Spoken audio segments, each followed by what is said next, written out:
Buenas noches amigos, bienvenidos a una nueva edición de Business Night Talks. Hoy nos acompaña en este foro César Antunes de Mayolo, director independiente de varias empresas de diferentes rubros, además es docente de la de Pacifico Business School y columnista de Forbes y del diario Gestión. César, muchísimas gracias por acompañarnos, bienvenido al set. Hola Jorge, encantado.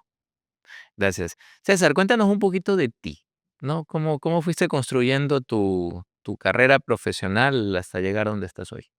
Bueno, yo tengo más de 25 años de experiencia ejecutiva. Estudié ingeniería industrial en la Universidad de Lima y los primeros años trabajé en recursos humanos. Me encantan los números, pero no veía ni medio número.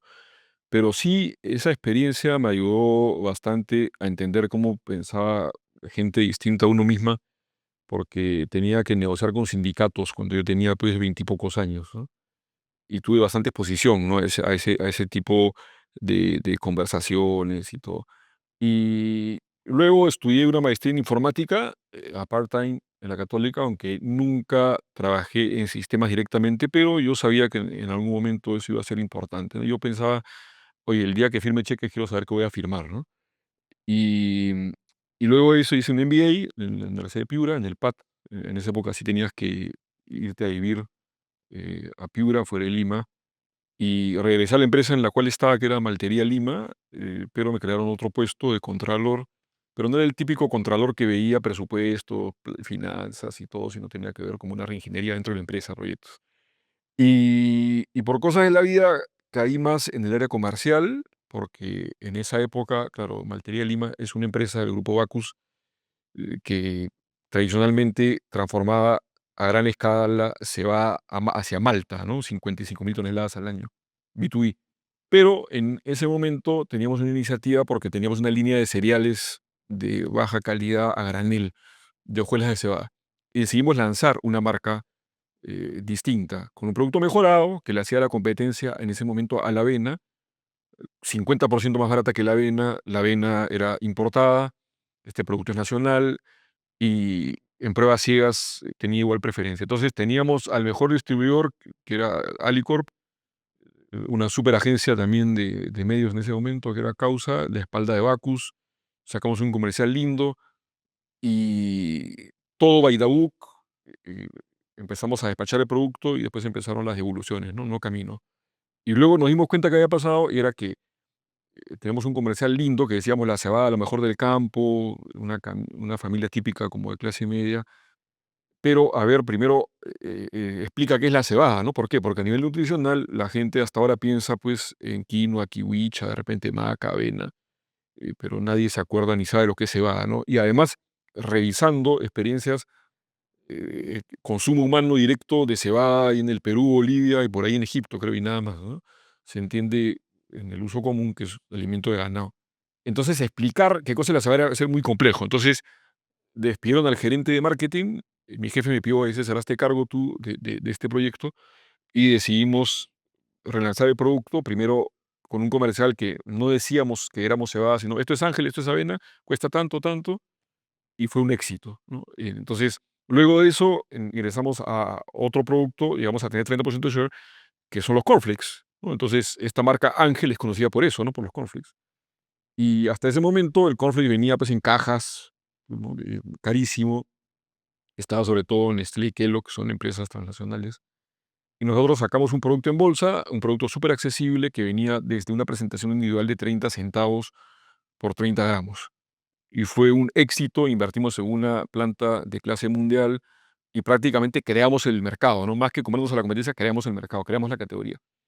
Y era una categoría de snack de niños. Sí, sí, sí, o sea, es una categoría, claro, y a diferencia de la avena, una madre que quiere que su hijo se coma la avena tiene que pararse como un cachaco al lado del niño, pues, para que se la coma, ¿no? Entonces, en cambio, los cornflakes no, pero el ama de casa de clase media o media baja que iba un día al supermercado con su hijo, el niño, daba la mano para la caja de cornflakes, la mamá le hacía así porque no le alcanzaba.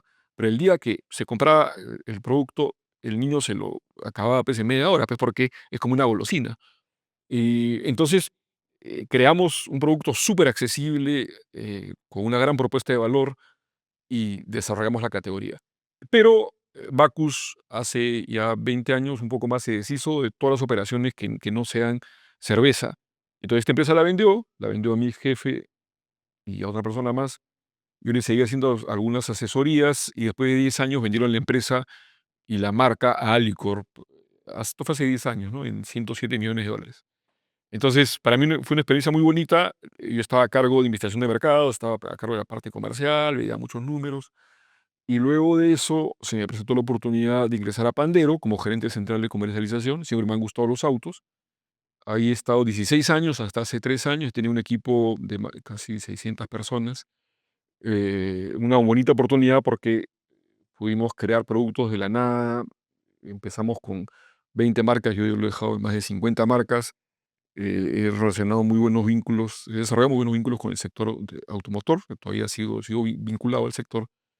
Sacamos un producto para financiamiento de inmuebles, que no teníamos una posición ahí, y eso sí es un océano azul, un mercado gigantesco, y, y me ha permitido estar en contacto con mucha gente, ¿no? Y sobre todo tener el feeling de una venta dura, porque es una venta de un producto intangible, servicios, que es complejo de explicar, digamos, ¿no? Claro. Oye, excelente, ¿ah? Crear una categoría, posicionarla tan rápidamente, cometiendo errores, corrigiéndolos rápido, muchísimo que explorar en esto que nos estás contando, ¿no?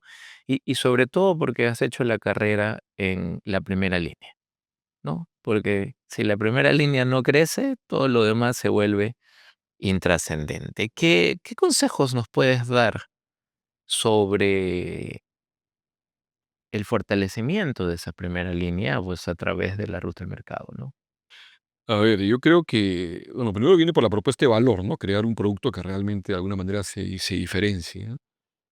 Un buen posicionamiento, sobre todo, necesita cumplir con hasta 4 atributos, ¿no? Que sea único, que sea creíble, que sea relevante y que no sea tan fácil de imitar, ¿no? A nivel, eso es a nivel de marketing, ¿no? Y buscar un segmento ad hoc, ¿no? Y luego la parte más compleja que tiene que ver con la ejecución es concentrarte en tener un equipo que esté alineado, ¿no? Porque uno dice, oye, ¿yo cómo puedo alinear comportamientos de repente de 100 personas, 80, 100, y cada uno tiene su propósito individual y tiene sus necesidades, ¿no? Entonces, eh, empieza por tratar de alinear al equipo, la estrategia comercial, a la estrategia de la empresa.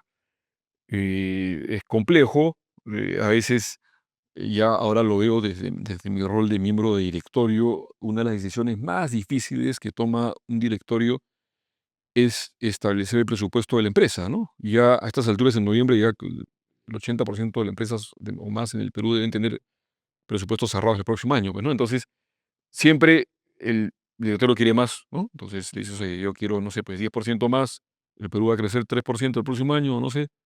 Y a veces o se presiona mucho al CEO o el CEO, digamos, no exige lo que necesita para poder cumplir con ese presupuesto y termina estresando a la organización, ¿no? Entonces, esa es la decisión, una de las más importantes, ¿no?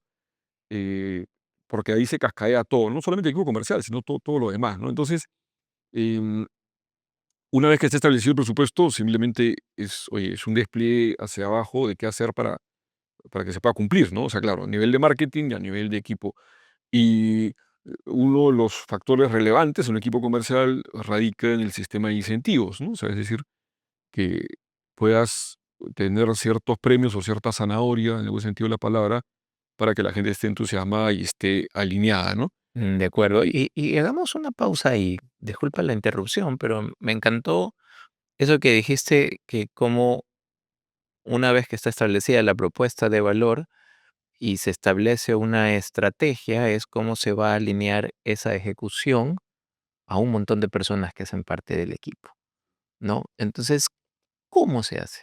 Mira, por ejemplo, son varios factores. Primero, el sistema de incentivos, ¿no? De cómo, qué cosa le vas a dar a la gente. O sea, créeme que hay muchísimos casos de empresas que dicen, oye, yo necesito, por ejemplo, vender estos productos nuevos exitosamente.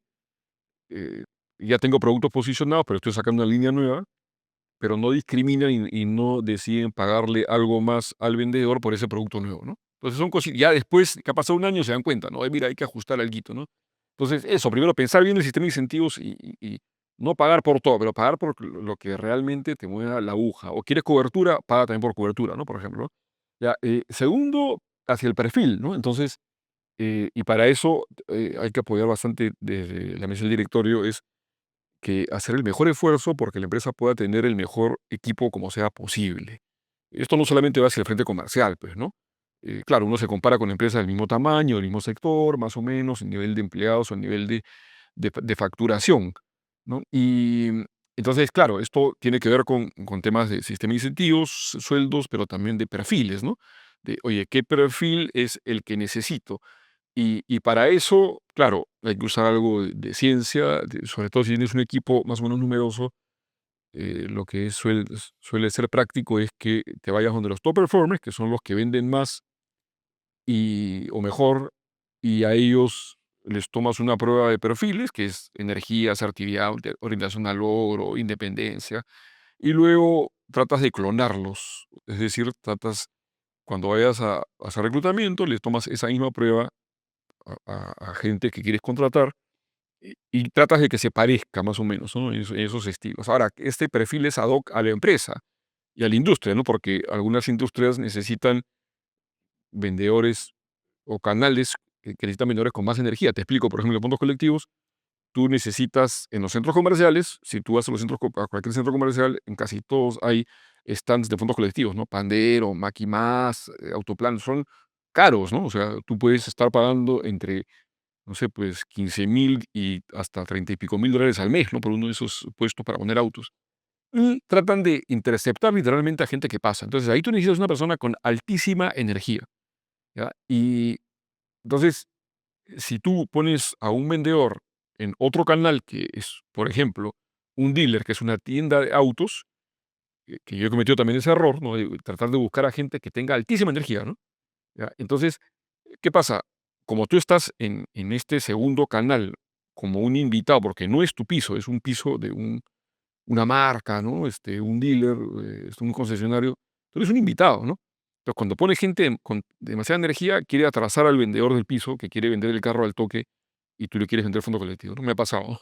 Entonces, ya cambias de perfil, tienes que buscar a una persona que no importa que no tenga mucha energía, pero que tenga sociabilidad, actitud, que hasta que le celebre su cumpleaños ahí, ¿no? Que sea amigo de todos, ¿no?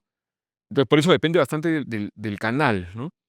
Em, Desde energía. sí, ¿no? Entonces, la energía tiene que ver con capacidad de ejecución, con, digamos, trabajar muchísimo, eh, con tener bastante, pues, digamos, asertividad, presionar, digamos, ¿no? Eso es, ¿no? Ya, ir a ritmo rápido también, ¿no? ¿Me entiendes? Entonces sí, eso tiene que ver con la agresividad también comercial, ¿no? Entonces por eso no siempre, o sea, hay que estudiar bien el sector, ¿no? Entonces primero te decía el sistema de incentivos, después el perfil y después tienes que entender constantemente al vendedor, ¿no? Entonces probablemente sea uno de los pocos oficios en los cuales el entrenamiento tiene que ser casi permanente. O sea, si quieres hacer una comparación, oye, un contador eh, te puede dominar un software para hacer el presupuesto pues en 4 meses, ¿no? Y ahí paras de entrenarlo y ya, pues está, ¿no? En cambio, un vendedor puede tomarse de repente 2 años para considerarse experto y manejar bien las objeciones si vende un producto intangible, por ejemplo, ¿no? Entonces, se parece más, perdón, al entrenamiento de un atleta, ¿no? Que constantemente tiene que estar ahí, ahí, ahí, ahí, ¿no? Entonces, casi diario, ¿no? Entonces, a veces el error que cometemos en temas de entrenamiento de vendedor es que pensamos que ese entrenamiento depende más de recursos humanos, ¿no? O de partners de las marcas que venden. Está bien, ¿no? Hay un rol rector, pero la responsabilidad es del jefe directo, ¿no? Tiene que estar ahí, ¿no? O sea, en su rol de formar, digamos, ¿no? Sí, y justo, disculpa que te quería interrumpir, pero me encanta esto del entrenamiento constante del vendedor en un entorno donde todo cambia rápidamente, ¿no? Y donde la competencia se mueve igual o más rápido que uno. Cuando hablamos de entrenamiento constante, estamos hablando de producto, estamos hablando de servicio, de relacionamiento, de herramientas em, digitales o herramientas tecnológicas. ¿De qué hablamos en este entrenamiento constante? ¿De todo? Claro, todo eso es relevante, ¿no? O sea, tú lo has dicho, o sea, primero el producto, ¿no? Sí, el producto, por supuesto, actualizas y qué sé yo, perfiles de clientes. Oye, el buen uso del CRM, ¿no? Por ejemplo, o sea, es un software que usas para poner, pues, el agendamiento de tus citas, el seguimiento de los clientes y todo lo demás, ¿no? Y algo que va cambiando también es el manejo de objeciones, ¿no? O sea, no sorprende que cuando uno empieza a abrir los peros que te puede decir un cliente para no comprarte, es, oye, me pagan a fin de mes, déjame hablar con mi esposa, oye, yo he escuchado tal otra marca que creo que es mejor, qué sé yo. Yo veo unos casos que empresas que tienen 43 objeciones y necesitas las objeciones y necesitas las respuestas a esas objeciones, contrarrestar esas objeciones, ¿no? Entonces, a eso me refiero, o sea, es muy dinámico, ¿no? Entonces, pero esto acá tiene que cantar en un speech comercial, y ese speech tiene que estarse desplegando constantemente, ¿no? Y claro, yo trabajo, por ejemplo, con algunas empresas de tecnología y más compleja la venta, son ciclos de venta a veces pues de 5 meses, y es difícil llegar a dominar todo muy bien, te puede tomar mucho tiempo. Bueno, eh, con IA generativa te facilita mucho, ¿no? Vas entrenando alguna herramienta, tienes un buen prompt que te va respondiendo más o menos sobre casos parecidos de clientes, ¿no? Por sectores y todo lo demás, ¿no? Oye, y muy interesantes esos dos últimos comentarios. Me gustaría darle doble clic. Danos un ejemplo práctico de manejo de objeciones. Mira, eh, por ejemplo, te pueden decir, oye, estás vendiendo un financiamiento, ¿no? Y te dicen, oye, ¿sabes qué? Esta tasa que me estás dando me parece muy cara, ¿no? Una cosa así, ¿no? ¿Ya? Y sí, efectivamente tienes una tasa más cara que otra empresa, ¿no? Entonces tendría que empezar una argumentación, decirle, bueno, señor, ¿sabe qué? Si usted está escogiendo por el precio, está bien, hay que ver el precio, pero yo le puedo contar.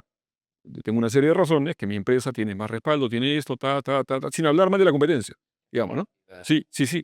¿No? O sea, por ejemplo, una objeción frecuente también, esto en autos y en otras categorías de productos es, oye, déjame hablar con mi esposa, ¿no? Entonces yo he visto, por ejemplo, una vez en un taller salió que había salido una categoría nueva que le ponían el pisado, ¿no? El que siempre tiene que hablar con la esposa. No, ¿verdad? ¿Ya? Pero lo curioso es que lo que me decían los vendedores es que cuando la mujer es la que toma la decisión, te dice que es menos frecuente que le tenga que preguntar al esposo, pero cuando es al revés, sí, ¿no? Entonces, hay una argumentación válida, que pueden haber otras, es, por ejemplo, oye, y de esto que estamos discutiendo, ¿hay algo que le preocuparía a su esposa? ¿No? Como diciendo, ¿hay algún pero? O si no, vamos a buscar a su esposa, ¿no? ¿No? Entonces yo pongo un ejemplo de algo que yo considero que es casi una venta. No sé si alguna vez has conocido a gente de la iglesia de los mormones, ¿ya? Ellos tienen un proceso de formación de 2 años. Y en esos 2 años tienen que estar en una ciudad distinta a la que han nacido, en parejas, tocando timbres con corbata y su cartelito acá. Y ellos, al tocar el timbre, buscan que en algún momento tú les abras la puerta de tu casa y te expliquen, ¿no? Su religión. Y entonces, ellos tienen 2 momentos de la verdad, cuando abres la puerta de la casa y cuando te llevan a un templo, ¿ya?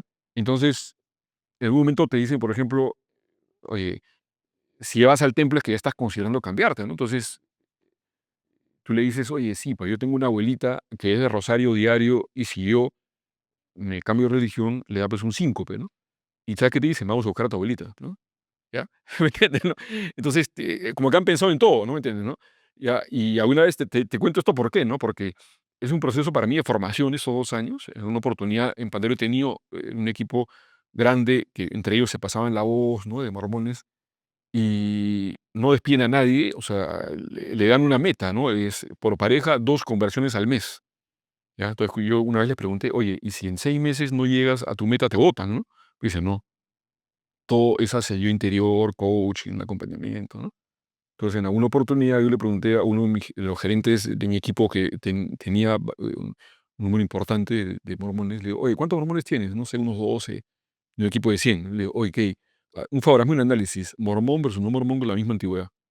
Me mandó un correo, me quedé alucinado porque el mormón rendía 82% más, ¿no? Es un proceso. Entonces, a eso me refiero, ¿no? A prueba de balas, ¿no? O sea, ¿no? Ya, ya. Pero eso es entrenamiento, ¿no? Claro, anticiparte a lo que te pueden decir. Sí, Tener una respuesta. sí. Y además, ¿sabes qué? El verdadero, hay una rama, digamos, del management que se llama gestión del conocimiento, ¿no? Que hacen la analogía a lo que pasa en un mercado, ¿no? Un mercado con, digamos, la economía, ¿no? ¿Ya? Y con los bienes y servicios, ¿no? Entonces te dicen, las ideas en la organización fluyen, ¿no? Lo que hay que diseñar es ciertos mecanismos para que fluyan con más libertad. Entonces, cuando tú llegas a un equipo, o sea, tú como gerente de repente sabes mucho menos que todos los vendedores. Entonces, lo que tienes que hacer por lo menos es buscar a los top performers y que entre ellos te cuenten cuáles son estos peros de los clientes, que pueden ser 20, 30, no sé, y después en un taller te van saliendo esas argumentaciones. ¿Por qué? Porque de un equipo grande habrán algunos que tienen clarísimo de qué cosas responder. Entonces, el conocimiento está ahí mismo. Lo que tienes que hacer es tener una dinámica para poder extraer esa información y estructurarla, pues, ¿no? O sea, ponerla en un documento secuencialmente y ahí desplegarla. Entonces, primero es detectar a los top performers, entender sus best practices, después desplegarlas y después recién controlarlas. Entonces, el gran error de muchos gerentes de ventas es que lo primero que quieren hacer es controlar, pero no saben qué. Entonces, ¿qué terminan controlando? ¿Dónde estás? ¿Qué haces? ¿No? ¿Me entiendes? ¿No? Em, pero tienes que controlar más la actividad, ¿no? ¿Por qué? Porque cuando ya acompañes a un vendedor, sí puedes detectar, oye, un ratito, ¿y por qué no le preguntaste tal cosa al cliente? ¿Y por qué no le presentaste los nuevos productos? ¿Qué sé yo? ¿No? Y le das feedback. Entonces, creas más contexto, digamos, ¿no? Para el feedback y para la observación, ¿no? Hablabas también de herramientas y de softwares que te ayudan en este proceso. ¿Cómo lo cómo los escoges? ¿Cómo lo implementas? Obviamente depende mucho del tamaño y del budget, pero debe haber alcance para todo. Mira, a ver, te digo una cosa.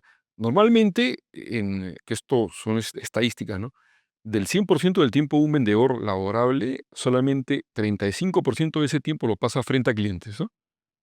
O sea, la tercera parte. Entonces, de lo que se trata es de eliminar esa grasa de ese 65% que tiene que estar llenando papelería, ¿no?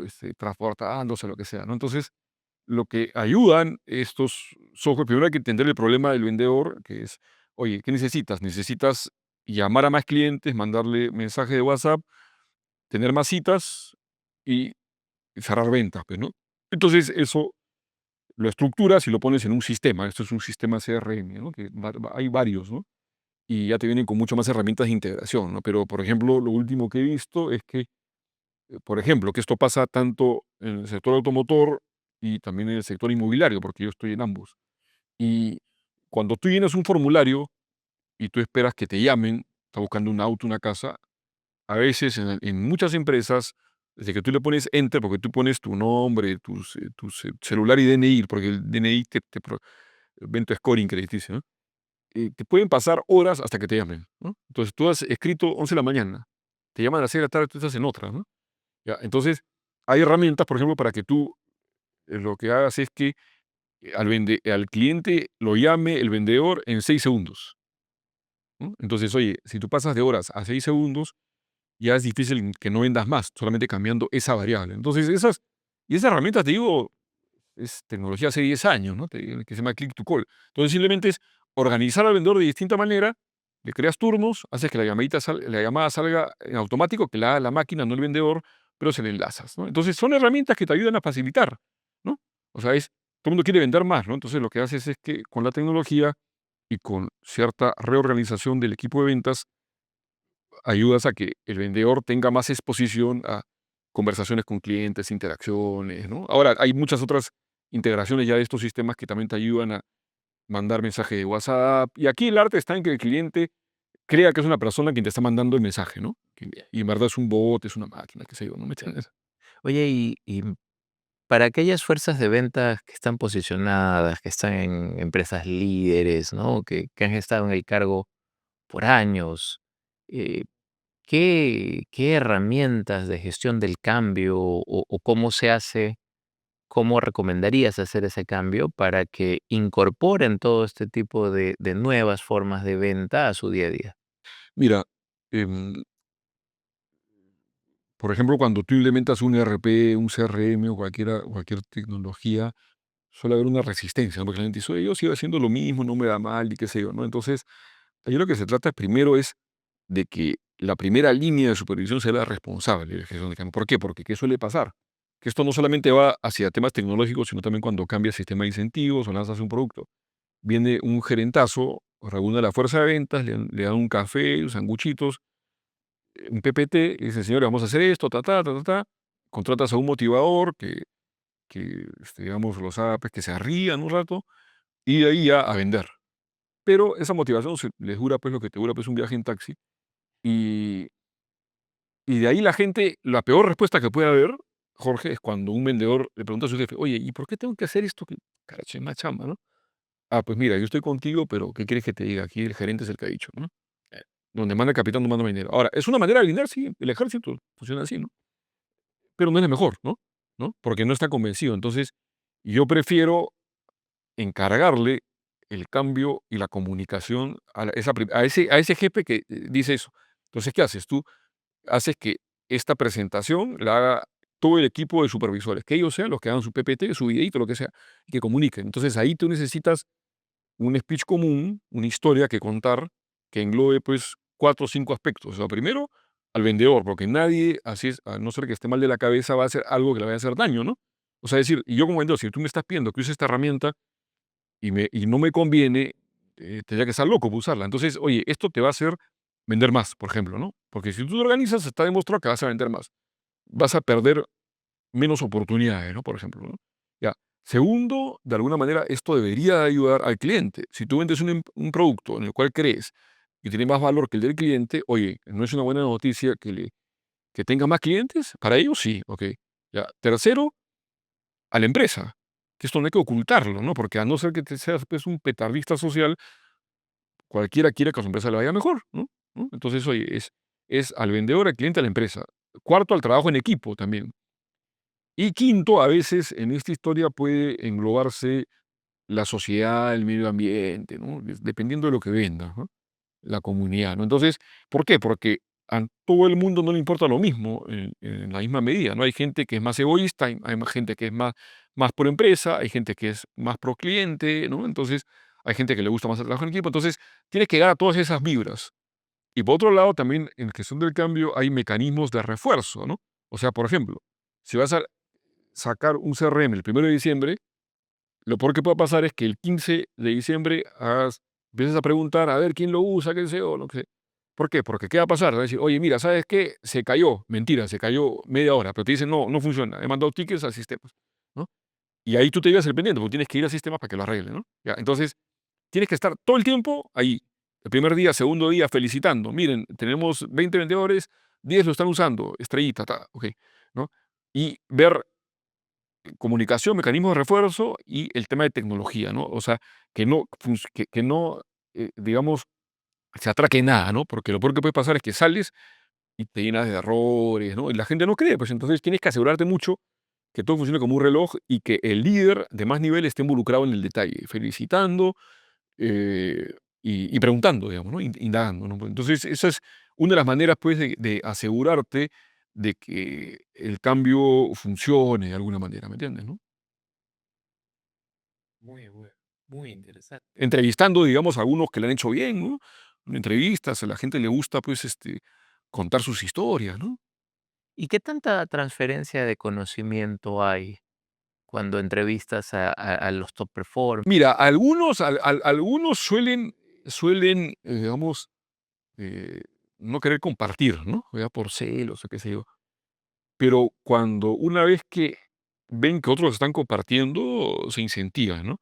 Ahora, para esto ayuda que tú tengas a un sistema meritocrático que no solamente premies por vender más o por margen o por KPIs, sino de alguna manera tengas, además de desempeño potencial, ¿no? Que midas 360, algún comportamiento de solidaridad, ayuda, qué sé yo, ¿no? Entonces, cuando las empresas empiezan a tener dos ejes, o sea, no solamente los ejes de KPI, sino los ejes de potencial, y empiezas de alguna manera a considerar eso como criterio de promoción, de premios, lo que sea, lo que va a pasar es que los vendedores que solamente ven hacia sí mismos, primero se quejen. Oye, no, yo no he venido acá a hacer mis simpatías, dicen, ¿no? Pero cuando tú le digas, oye, pero la empresa también quiere que tú seas solidario, que ayudes, que apoyes, etcétera, se van a adaptar, ¿no? Se van a adaptar, ¿no? Ahora, en un mundo donde priman las comisiones, ¿hay un incentivo para hacer crecer a alguien más, aunque sea de tu mismo equipo? Cuando tú podrías estar ganando ese cliente. No, lo que pasa es que, a ver, generalmente cuando se habla de ventas versus ventas, se definen políticas, ¿no? Políticas, ¿no? Porque, ¿qué pasa, no? Oye, imagínate, tú tienes un turno hoy día, miércoles, en una tienda, viene un cliente, tú lo prospectas y al día siguiente ese cliente regresa para comprar y te dice, oye, y fulanito, dice, ah, no, ya se ha metido de Hare Krishna, ya no está, ¿no? Se le ha renunciado. Y le vende el otro. Entonces, eso está prohibido. ¿Por qué? Para eso está un CRM, tú lo registras y dices, oye, el vendedor A es quien debería atenderlo, ¿no? Ok. Pero para eso también hay reglas, ¿no? Si pasan 30 días y este vendedor A no ha hecho nada, la regla debería decir, oye, si no hay ningún contacto, ni una llamada, nada, oye, cualquiera puede venderle, ¿no? Entonces, para eso primero está eso, sistemas y reglas, ¿ya? Y cuando no entra en conflicto la venta, ¿no? O sea, no se trata que alguien te pueda atrasar y qué sé yo, simplemente es un apoyo mutuo, ¿no? En algunas empresas lo que hacen es a los vendedores nuevos, porque el vendedor nuevo a veces es como un pollito cruzando la pista, porque hay mucha mortandad, ¿verdad? ¿Me entiendes? No, ¿verdad? ¿Ya? Pasa el tiempo y se van, renuncian, ¿me entiendes? Entonces, lo que se trata es, primero, que el jefe sea responsable del viaje de ese nuevo vendedor, pero segundo, a veces te asignan un mentor, y ese mentor a veces puede tener un extra por las ventas que haga este vendedor nuevo, ¿no? ¿Ya? Entonces, hay manera, ¿no? De poder relacionar este tema de apoyo también, ¿me entiendes? ¿No? Para que sea bien recibido, pues, ese nuevo vendedor. Ah, eh, excelente, ¿no? ¿Y cuáles han sido las barreras más importantes o los errores más comunes con los que te has topado cuando has implementado esto? Mira, primero a veces va por un tema de contratar gente que no vaya con la cultura de tu empresa, ¿no? Porque si es que, por ejemplo, ¿no? A mí me ha pasado, ¿no? O sea, no te voy a decir la empresa, pero hace varios años estaba haciendo una consultoría y estuve en una empresa que tenía tiendas y podía pagar mejor a su gente, pero no, bueno, pues prefería, digamos, el dueño, ¿no? Destinarlo a sus utilidades. Y había unas cosas que me hacían pensar, ¿no? Que de tratos a la gente, pero el, el dueño pensaba que él era enfocado a la gente porque a las señoras de las tiendas las saludaba con su abrazo, su besito, las apapachaba, así, ¿no? Pero en alguna oportunidad, cuando yo me gané un poco más de confianza con el área comercial, él me empezó a preguntar, oye, ¿y tú para qué estás acá, no? ¿Cuál es tu propósito? Y un día una de estas señoras que tenía mucho tiempo en la empresa me dijo, yo estoy acá para que el dueño se haga más rico, me dijo, ¿no?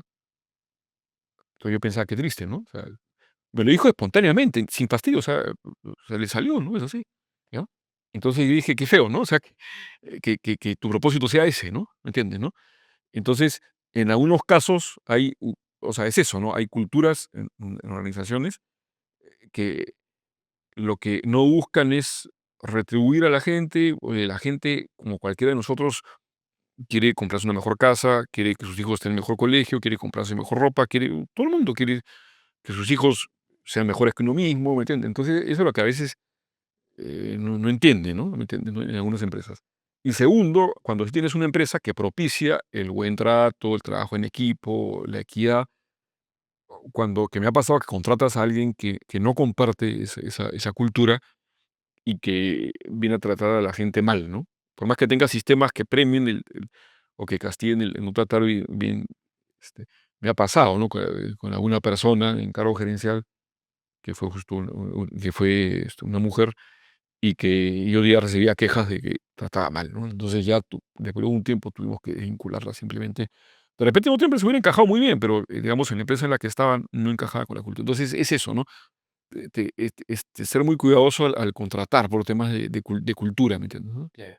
Bueno, hasta ahora creo que nos has dado, me has dado una clase magistral de ventas. Cuando lo llevas a nivel de directorio, ¿verdad? ¿Cómo todo este conocimiento lo puedes canalizar para, el mejor resultado de una empresa? Bueno, a ver, como tú sabes, en un directorio no se puede hablar de todo, ¿no? O sea, generalmente a través del gerente general y presidente de directorio, cosas que uno va trayendo.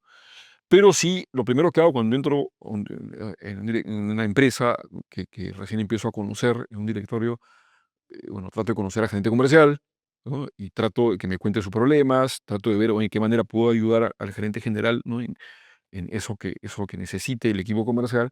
Y trato también de, por lo menos, sensibilizarlo de que trate de que, sin perder el lado humano de la venta, en que tenga procesos, ¿no? O sea, que tengas procesos de venta, procesos de seguimiento, proceso de prospección. ¿Qué va a hacer un vendedor cuando esté frente a un cliente, ¿no? O sea, por ejemplo, en visita médica, tú no tienes más de 5 minutos para estar frente a un médico y tienes que aprovechar ese tiempo de oro. Yo no digo que no le hables pues de la U de la alianza, ¿no? Al médico, pero si hay un lanzamiento de productos, tienes que hablarle de eso, ¿no? Y, y tienes que saber, ¿no? Qué decirle. Y si tienes 7 citas al día, tienes que cumplir con esas 7 citas. Y entonces es eso, o sea, orden. La espontaneidad es buenísima, ¿no? Pero el tema es no perder la espontaneidad, pero tener orden, tener estructura, tener seguimiento, ¿no? Es, es alinear comportamiento, ¿no? Que es lo que los procesos sirven, ¿no? Y desde el directorio, Sí, entonces el directorio es, oye, ¿cómo hacemos para primero tener gentes, personas de mejor perfil, el mejor perfil posible, ¿no? O sea, competitivo, o sea, sobre todo gerencial y mandos medios, y de ahí que nos vayan contando en sencillo, digamos, si pueden llegar a implementar mejores prácticas, mejores procesos, evaluar la implementación de un buen CRM que se use, ver qué cosa, pensando fuera de la caja, qué cosa se usa en otras partes del mundo, ver best practice. Ahora es mucho más fácil acceder a conocimiento, ¿no? Entonces, tratar de estar siempre pensando de cómo podemos implementar cosas que todavía no hemos implementado, buscando elevar la productividad, ¿no? Del equipo comercial. productividad es el foco. Sí, productividad, o sea, hacer más con menos, ¿no? Como te lo pide todo el mundo, ¿no? Y reducir la rotación, em, tratar de convertir a la empresa en un mejor lugar para trabajar, sin necesidad de buscar chapitas o reconocimiento, eso viene después, digamos, ¿no? El tema meritocracia, sobre todo meritocracia. O sea, por ejemplo, el día que tú tengas que ascender, que es uno de los errores más comunes, es ascender al mejor vendedor como jefe. ¿Por qué? Porque muy probablemente vas a generar dos problemas. Primero, que perdiste un buen vendedor y segundo, que ganaste un mal jefe. Entonces, y esto lo he visto yo decenas de veces. Entonces es cómo tienes un proceso meritocrático para que realmente cuando asientas a una persona, esta persona de repente no sea la estrella vendiendo, pero que sí sea una persona que sea justa, que sea estructurada, que pueda coachar, ¿me entiendes? ¿Por qué? Porque vender no tiene nada que ver con manejar vendedores. Entonces, y eso es un error, ¿no? Es un plus si sabe vender, pero he conocido gente que no vende nada, pero que alinea muy bien a gente que sí vende, ¿no? ¿Me entiendes? Son dos cosas distintas. Entonces, eso sobre todo, ¿no? Tratar de tener sistemas meritocráticos, ¿no? Para que el día que toque ascender, tú ya sepas a quiénes tienes que mirar más o menos, ¿no? Hablando de sistemas de compensación y de sistemas meritocráticos, perdón, hay un componente tercero siempre, ¿no? Alguien de recursos humanos que te hable de las bandas salariales, ¿no? Cómo un vendedor va a ganar más que un gerente comercial, etcétera. ¿Cuál es tu visión al respecto? Mira, en una oportunidad, en una empresa, yo vi que un vendedor, una super operación, había ganado un variable de $100,000 un mes, ¿no? Y sabes qué dijo el dueño de la empresa, dijo, me da gusto, porque me ha hecho ganar mucha plata, ¿no? ¿Entiendes, no? Ya, entonces, claro, pero eso no puede pasar todos los meses, ¿no? Eso se le dice pájaros azules en menta, ¿no? Que algo raro así, ¿no? Ya, pero siempre la gente que, claro, no debería siempre ganar un vendedor más que sus jefes o no, pues si pasa algo, si pasa eso frecuentemente, hay que ajustar algo, ¿me entiendes, no? Pero sí, la gente que no es de venta se compara con el de venta, ¿no? ¿Por qué? Porque imagínate que tú seas pues un economista, que trabajes pues en presupuestos y que ganes, no sé, pues me invento 5,000 soles, ¿no? Y tú eres un vendedor que de repente no has tenido la suerte de terminar una carrera universitaria, pero de repente ganas pues 8.000, 9.000 soles, ¿no? Y tienes un horario de repente más flexible, vas a la oficina no todos los días y, y además la gente de presupuestos y contabilidad a veces tiene que perseguirte para tu rendición de cuentas, hay desórdenes y todo lo demás, ¿no? Y cuando vas a la oficina, encima piropeas a la secretaria, le das su chocolatito, ¿no? Jaja, jiji. Entonces, probablemente esta persona administrativa dice, oye, caramba, y yo hasta para ir al banco tengo que pedirle permiso a mi jefe, el vendedor. A veces puede recoger a sus hijos del colegio, ¿no? Más relax. Pero son trabajos distintos, ¿no? O sea, ¿por qué? Porque ahí, a ver, pues, a ver, ¿no quieres vender tú? ¿No? Y por otro lado, al mejor vendedor le puede pasar que un mes no vende nada, ¿no? Y gana muy poco variable, ¿no? Entonces son distintas prerrogativas, ¿no? Hay que tener aversión a riesgo, ¿no? Es distinto, ¿no? Em, porque eh, lo que, lo que más aterra a la gente que no es de ventas, si alguna vez quiere ingresar a ventas, es aceptar el no, pues, ¿no? Aceptar el rechazo y la incertidumbre de que un mes puede irte muy mal, ¿no? Que pasa hasta el vendedor más pintado le puede pasar, ¿no? Muy, muy interesante, César. ¿Cómo es la receptividad de la fuerza de ventas cuando va una persona a hablar de esto? Mira, los vendedores, o sea, ¿qué pasa? No solamente los vendedores, a veces caemos en el error de tomar la capacitación solamente como un motivador, que no está mal, ¿no? Se conozco mucha gente que son cracks, le ponen 100 vendedores y caramba, ¿no? Felices, salen con el cuchillo en la boca, ¿no? ¿No? Eh, Pero lo que hay que buscar es tratar de tener algún tipo de diálogo o de herramientas, ¿no? O de despliegue que de alguna manera facilite que la gente gane más plata o que lleve más plata a su casa, ¿no? Entonces, para mí ese es el foco, ¿no? O sea, es hacer que la gente lleve más plata a su casa. ¿Pero eso a través de qué? A través de los jefes o a través de los gerentes, porque ellos son los responsables, ¿no? Entonces, a veces, por ejemplo, ¿no? Cuando Ese es un esquema de train the trainers. sí, y sobre todo de responsabilidad. O sea, ¿por qué? Porque, por ejemplo, este tema, hemos hablado del speech, ¿no? En autos tú tienes que vender el auto, el seguro, el financiamiento. Tienes un carro usadito, déjalo en la parte de pago. Ahí sí, pues, ahí te gano margen. El GPS, mantenimiento prepago. Olvídate, ¿no? Entonces, pero a veces el vendedor se acuerda solamente del auto. ¿Por qué? Porque así es la vida. Así ganan un montón de plata por todo, pero así es. Entonces, lo que suele pasar es, defines un speech, contratas una empresa para cliente incógnito y tienes consecuencias. Pero es un error si las consecuencias van solamente hacia el vendedor, ¿no? Un premio o castigo, ¿no? ¿Por qué? Porque el jefe sale de la ecuación, sí, pues contrátame mejor vendedor, entrénalos, te va a decir, ¿no? A ti. Pero es distinto cuando tú dices, no, tú eres el responsable, ¿no? Tú eres el responsable de coacharlo, de entrenarlo, de monitorearlo, porque lo que no podría pasar, o no debería pasar, es que sea una sorpresa para el jefe que el vendedor esté incumpliendo con el speech, por ejemplo. Si tú eres su jefe, tienes que estar cerca, tú tienes que saber, y tú no has hecho nada, ¿no? Entonces, a eso me refiero, o sea, que yo prefiero a nivel de despliegue, a nivel de formación, enfocarme en la primera línea de supervisión, que ellos son los responsables y ellos son los que están interactuando con la gente y que tienen que estar con la oreja parada y entrenando y dando feedback, ¿me entiendes, no? Excelente, excelente. Bueno, hemos conversado un montón sobre técnicas de venta, ¿verdad? Pero no todo en la vida es venta. Así con nosotros tenemos en nuestra audiencia empresarios que quieren crecer, gerentes en formación, algunos financieros, algunos de otros rubros, ¿no? Pero que tienen que saber que al final del día todo se debe a la venta, ¿no? ¿Qué tipo de consejos también nos puedes dar a los que no fuimos formados en ventas?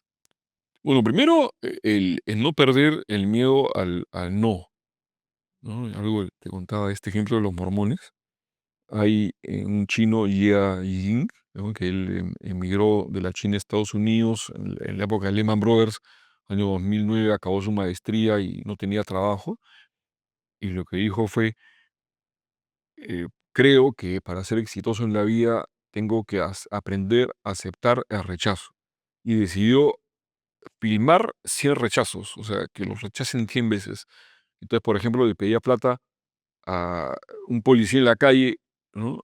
Casi lo arrestan, le pedía $100 prestados, eh, a estas colas donde la gente se amanece para Black Friday en las tiendas que abren a las 9 de la mañana, gente que se amanecía, que el que estaba segundo le decía: "¿Me puedes colar?", casi le pegan también.